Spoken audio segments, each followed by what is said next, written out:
नमस्कार दोस्तों, स्वागत है आपका। आज जो हम कहानी देखने वाले हैं वो एक सच्ची कहानी है। ये जिस इंसान की कहानी है उनका नाम है मैथ्यू।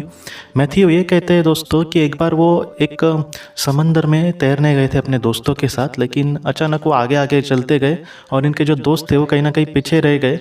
और वो इतने आगे गए कि वो मतलब ठीक से तैरना भी नहीं जानते थे और मतलब इस तरीके से वो डूबते गए वो पानी के अंदर, पानी में। और वो कहीं ना कहीं वो ये कहते हैं कि जैसे हम पानी में डूब रहे तो ऐसे वक्त में इंसान को सांस लेने में ही मिलेगी, तो वैसा ही उनके साथ हुआ। लेकिन वो ये कहते हैं कि उनकी आंखें बंद थी और अचानक एक अलग ही दुनिया में अपने आप को उन्होंने पाया। जैसे उन्होंने ये कहा कि कोई समझो डूब रहा है, हम डूब रहे हैं और ऐसे वक्त में कोई हमें उठाए और ऊपर लेकर आए हवा में, तो हम जिस तरह से बहुत ही अच्छे से सांस ले सकते, तो वैसे उन्होंने अपने आप को, वैसा ही अनुभव उनको हुआ।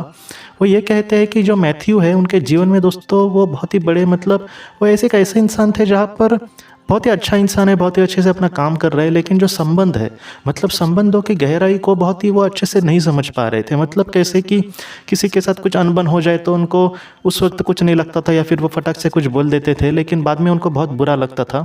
उनको ये लगता था कि मैंने शायद उसके साथ बुरा किया है, लेकिन ऐसे वक्त में भी वो उससे माफ़ी मांगे या फिर उसको बोलने के लिए जाए, उसको समझा कर कहे, ऐसे उनके हाथों से नहीं होता था। मतलब क्या कि इस वजह से उनके जीवन में लोग बहुत ही ज़्यादा दूर दूर होते जा रहे थे और इन सारी चीज़ों से वो बहुत ही परेशान थे मैथ्यू। उनके वो कहते हैं कि अपने जीवन में उन्होंने मतलब ऐसे बहुत ही करीबी, जो उनके करीबी बहुत अच्छे दोस्त थे, उनको भी इस तरीके से खोया था। वो जानते थे कि मुझसे कुछ गलत हो रहा है, लेकिन वो सुधर नहीं रहे थे। तो ऐसे कुछ पल थे। तो इन सारी चीज़ों को दोस्तों जब वो उस दुनिया में चले गए जहाँ पर वो बहुत ही अच्छे से सांस ले रहे थे और बहुत ही कुछ देख रहे थे, उस दुनिया में वो ये कहते हैं कि मैं इन सारी चीज़ों को बहुत ही गंभीरता से समझने लगा।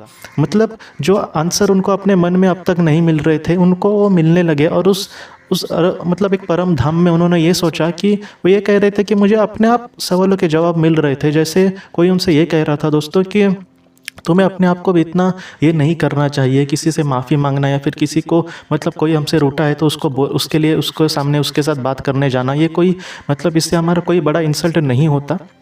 जीवन में ऐसी सारी चीज़ों का जो अच्छे से सामना कर सकता है उसका ही जीवन सफल हो सकता है। बाद में मैथ्यू को ये समझ में आया दोस्तों कि उन्होंने उनके आत्मा ने मतलब जितने भी जन्म लिए थे उसमें मैथ्यू के लिए ये बहुत ही महत्वपूर्ण पल था, जैसे संबंधों को हम किस तरह से हैंडल कर सकते। तो इस वजह से उनके सामने कुछ ऐसे पल आए थे जहाँ पर वो अपने आप को किस तरीके से हैंडल कर सकते हैं, ये उनको समझना था या फिर ये उनको सीखना था। और इस वजह से इस जीवन का उन्होंने चयन किया था। और मैथ्यू जो कहते हैं कि उनकी उम्र भी मतलब 50-55 इतनी हो गई थी, तो उनको भी थोड़ा सा लग रहा था कि मैं इसके बाद मतलब अगर कितना भी अच्छा बनूं फिर भी मैंने जीवन में बहुत लोगों को दुखाया है। लेकिन फिर से उनको इसका भी जवाब मिला कि जो गया वो हमारे हाथ में नहीं था, लेकिन इसके बाद भी तुम अच्छे से एक इंसान अच्छे बन सकते हो और एक ऐसा इंसान ज़रूर बन सकते हो कि तुम्हारे संपर्क में जितने भी लोग आएंगे उनके साथ अगर तुम बहुत ही अच्छे से बर्ताव करोगे तो दुनिया की सारी खुशियाँ तुम्हें ज़रूर मिल सकेगी। तो इस तरीके से मैथ्यू ने कहा है और मैथ्यू ने यही कहा है कि उस जीवन ने या फिर उस पल ने उनको बहुत कुछ सिखाया और वो अब इस दुनिया में मस्तो जितना हो सके एक अच्छा इंसान बनने की कोशिश करते हैं। वो कभी भी अपने आप को जज नहीं करते, कभी दूसरे को भी जज नहीं करते। उस पल में हमें जो भी अच्छा लगे उसमें विवेकशीलता से हमें जीवन में आगे बढ़ना होगा।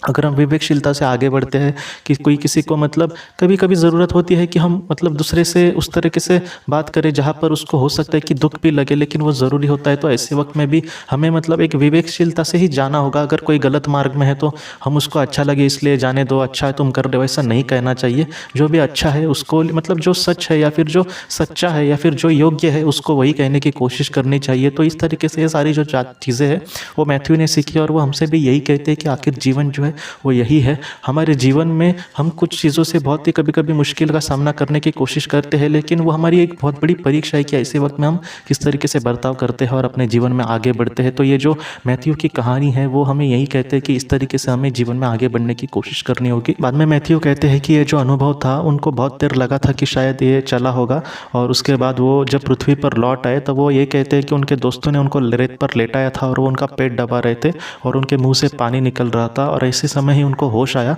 जब उन्होंने आंखें खोली और अपने दोस्तों को देखा तो वो ये कह रहे थे कि मैं बहुत ही खुश हुआ। वो कहते हैं कि 3 चीज़ों की वजह से मैं खुश हुआ कि एक तो मैं बच गया, दूसरा कि ये जो अनुभव था उसको तोड़ नहीं था, वो बहुत ही बड़ा अनुभव था, ऐसा अनुभव मतलब सारे लोगों को नहीं होता, और तीसरा कि किस्मत ने एक बहुत ही बड़ा उनको मौका दिया है कि वो एक अच्छा कर्म करे।